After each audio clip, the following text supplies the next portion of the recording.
In the early 2000s, one of the world's largest economies faced rolling blackouts. Traffic lights failed.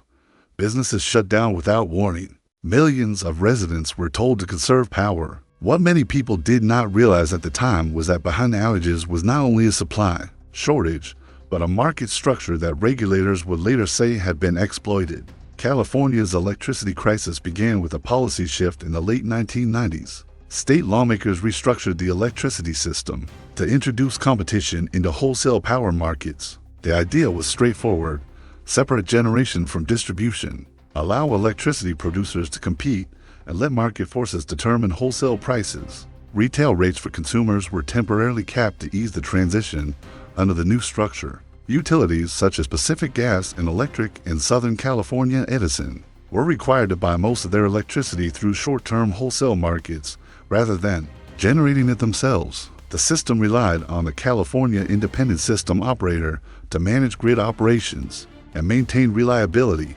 At first, the system appeared to work. Wholesale prices were relatively stable. In the early period following deregulation, policymakers described the reform as a modern approach to energy management. Competition was expected to reduce costs over time, but several structural weaknesses were embedded in the design. Retail electricity rates were capped, while wholesale prices were allowed to fluctuate freely. Utilities were restricted in their ability to sign long-term contracts, leaving them heavily exposed to daily market price swings. As California's economy expanded and electricity demand increased, supply margins tightened. According to state and federal energy reports, limited new power plant construction during the late 1990s contributed to reduced flexibility in the system. At the same time, natural gas prices rose, increasing the cost of generating electricity. By 2000, wholesale electricity prices began to spike. According to regulatory data released later, prices that had once been measured in tens of dollars per megawatt hour surged into the hundreds. During peak periods, utilities, bound by retail rate caps, were forced to purchase electricity at these elevated wholesale prices. Without being able to immediately recover the costs from customers, the financial strain escalated quickly. According to court documents filed later, both PG&E and Southern California Edison accumulated billions of dollars in unrecovered energy costs. Credit ratings fell, liquidity pressures mounted. Energy trading companies played a growing role in this new marketplace. Firms such as Enron had expanded aggressively into electricity trading after deregulation. These companies bought and sold power across state lines, often managing complex transactions that relied on real-time pricing differences and transmission constraints. At first, their activities were viewed as part of normal market operations. Traders argued that price spikes are inflated supply shortages, higher fuel costs, and increased demand. However, as volatility intensified, state officials began raising concerns. In mid-2000 and early 2001, parts of California experienced controlled rolling blackouts. According to CAISO reports, at the time, system reserves dropped to critically low levels. Power plants were reported offline for maintenance during peak demand periods. Electricity imports from other states became more expensive. Public frustration grew. Consumers were told to conserve electricity. Businesses reported losses due to outages. Meanwhile, wholesale prices continued fluctuating at extreme levels. State officials alleged that some market participants were withholding electricity or manipulating supply to increase prices. Energy companies denied these claims, stating that market forces and fuel costs explained the volatility. The dispute intensified at both state and federal levels. In April 2001, Pacific Gas and Electric filed for bankruptcy protection, citing overwhelming wholesale power costs. The state government began purchasing electricity directly to stabilize supply and prevent further outages. Long-term contracts were signed at elevated prices to secure energy deliveries. The crisis had moved beyond policy debate. It had become a financial emergency affecting millions of residents. According to later investigations, the combination of deregulation design flaws, supply constraints, and certain trading practices created conditions for severe instability. What was still unclear at this stage was the extent to which the system had been deliberately exploited. Regulators began examining trading records, transmission data, and bidding patterns. As more information surfaced, certain internal trading strategies would come under scrutiny. The market experiment built on trust and competition was now being tested by evidence suggesting that parts of the system may have been used in ways policymakers had not anticipated. The full scope of what happened would only become clear after formal investigations and regulatory findings, as California's electricity crisis deepened in 2000 and 2001. Regulators began focusing less on simple supply shortages and more on how the market itself was functioning. Transaction data, transmission schedules, and bidding patterns were analyzed, according to findings later issued in regulatory proceedings. Certain trading strategies had taken advantage of weaknesses in the state's deregulated structure. Under the new market rules, utilities were required to purchase most of their electricity through daily spot markets. They had limited ability to secure long-term fixed-price contracts. This meant that even small disruptions in supply could lead to extreme price volatility. Energy trading firms, including Enron, operated actively in this environment. These companies were not traditional utilities. They acted as intermediaries, buying and reselling electricity across markets. Their profits depended on price movements, congestion fees, and transmission scheduling, according to regulatory records and congressional hearings. Internal trading strategies at Enron were given names such as Death Star and Ricochet. These names later became public during investigations in regulatory proceedings before the Federal Energy Regulatory Commission. Investigators found that certain transactions created the appearance of relieving transmission congestion without delivering additional electricity. Under congestion management rules, market participants could receive payments for reducing grid constraints. According to FERC findings, some trades were structured to qualify for these payments even when no real congestion relief occurred. Another widely reported strategy involved exporting electricity out of California and then reselling it back into the state at higher prices. At the time, electricity sold outside California was not subject to the same price mitigation measures as in state sales, according to regulatory findings. This practice allowed traders to take advantage of price differences created by jurisdictional boundaries. Investigators also examined generator behavior, according to reports filed during the crisis. Some power plants were offline during periods of peak demand. While maintenance outages are common in electricity generation, regulators evaluated whether certain outages coincided with opportunities to benefit from tighter supply conditions. In FERC proceedings concluded in the early 2000s, regulators determined that some companies engaged in conduct that contributed to unjust and unreasonable prices under federal law. Civil penalties and refund orders were imposed on several market participants.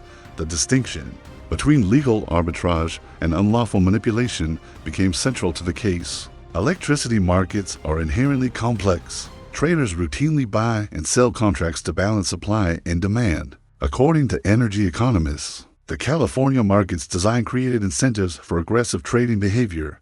However, regulators concluded that some transactions went beyond competitive behavior and instead exploited structural weaknesses. In official findings, FERC described certain strategies as gaming the market rules. At the same time, wholesale prices were reaching extreme levels. According to widely reported data, average wholesale electricity prices during the crisis period were multiple times higher than in prior years. Utilities accumulated massive debt because retail rates remained capped while wholesale costs soared. Public confidence eroded further when internal communications from energy traders became public after Enron's broader corporate collapse in late 2001. Although Enron's bankruptcy was primarily linked to accounting fraud unrelated to California's power market, the release of trader communications intensified scrutiny of electricity trading practices. California officials estimated that ratepayers had paid billions of dollars in excess wholesale charges during the crisis period, according to court filings and settlement agreements that followed. The state sought refunds from companies accused of overcharging or manipulating supply. Meanwhile, the structural flaws of deregulation became clearer. Utilities were exposed to daily price swings without adequate hedging mechanisms. Retail price caps prevented cost recovery. Limited new power generation reduced flexibility during demand spikes. The system had been designed to promote efficiency through competition. Instead, according to regulatory findings, it became vulnerable to price amplification and strategic behavior. As investigations expanded, the crisis was no longer only about electricity. It became a broader financial and regulatory case.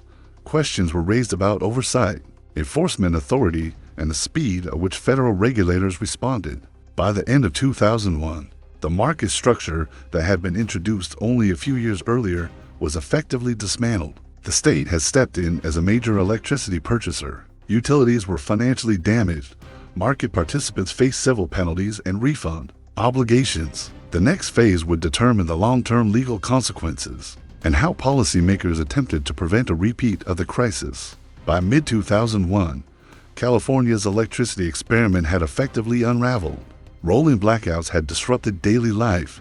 Utilities were financially unstable. The state government had stepped in to purchase electricity directly to stabilize supply and prevent further outages. In April 2001, Pacific Gas and Electric filed for bankruptcy protection, citing billions of dollars in unrecovered wholesale electricity costs. Court documents showed that the company's financial position had deteriorated rapidly as wholesale prices surged while retail rates remained capped. Southern California Edison avoided bankruptcy after reaching financial arrangements with state authorities, but it also reported severe strain. California began signing long-term electricity contracts during the crisis in order to secure supply. According to state financial reports, these agreements committed the state to substantial future obligations at prices higher than historical averages. While the contracts helped stabilize the system, they also affected ratepayers for years afterward. At the federal level, the Federal Energy Regulatory Commission expanded its investigation into market behavior during the crisis. In regulatory proceedings completed over the following years, FERC concluded that certain trading practices had resulted in unjust and unreasonable prices under federal law. Companies including Enron were ordered to provide refunds related to specific trading strategies. Other firms entered settlements with federal authorities. According to public records, billions of dollars in refunds and settlement payments were eventually directed toward California utilities and ratepayers. Not every allegation resulted in criminal charges. Many enforcement actions were civil in nature, focusing on refund obligations and penalties. The complexity of electricity markets and evolving regulatory frameworks made criminal prosecution more limited in scope. However, the regulatory findings established that parts of the market had been improperly exploited. The broader collapse of Enron in late 2001 further intensified scrutiny, while Enron's bankruptcy stemmed primarily from accounting fraud in other divisions. Congressional hearings examined the company's electricity trading practices in California. Internal strategies with names such as Death Star and Ricochet, previously disclosed in regulatory proceedings, became widely known to the public. Political consequences followed. Public dissatisfaction with the handling of the electricity crisis contributed to a statewide recall election in 2003. Although the recall involved multiple issues, the energy crisis remained central in public debate. In the years that followed, regulatory reforms were implemented. California revised its electricity procurement rules to allow greater use of long-term contracts and reduce reliance on volatile spot markets. Federal law was amended to expand FERC's authority to pursue market manipulation in energy trading. According to policy analyses, enforcement tools and monitoring systems were strengthened in response to lessons learned from the crisis. Energy economists and regulatory experts continue to study the California electricity crisis as a case study in market design risk. According to academic and regulatory reviews, several factors combined to produce the outcome: limited new generation capacity, rising fuel costs, structural flaws in deregulation, and trading strategies that exploited weaknesses in the rules. The crisis demonstrated how financial incentives in complex markets can produce outcomes far beyond financial statements. Electricity is not a speculative asset. It powers homes, hospitals, and businesses. When markets governing essential services become unstable, the effects are immediate and visible. Investigators and regulators ultimately concluded that both structural design flaws and certain trading behaviors contributed to the extreme price spikes. According to official findings, oversight mechanisms were not fully prepared for the speed and complexity of the new market environment. For consumers, the crisis translated into higher bills, financial uncertainty, and weeks of disruption. For utilities, it meant bankruptcy and long-term restructuring. For regulators, it became a defining moment that reshaped how energy markets are monitored and enforced. California's electricity crisis remains one of the most significant energy market failures in modern U.S. history. It serves as a reminder that deregulation without safeguards can create vulnerabilities and that complex financial mechanisms require equally sophisticated oversight.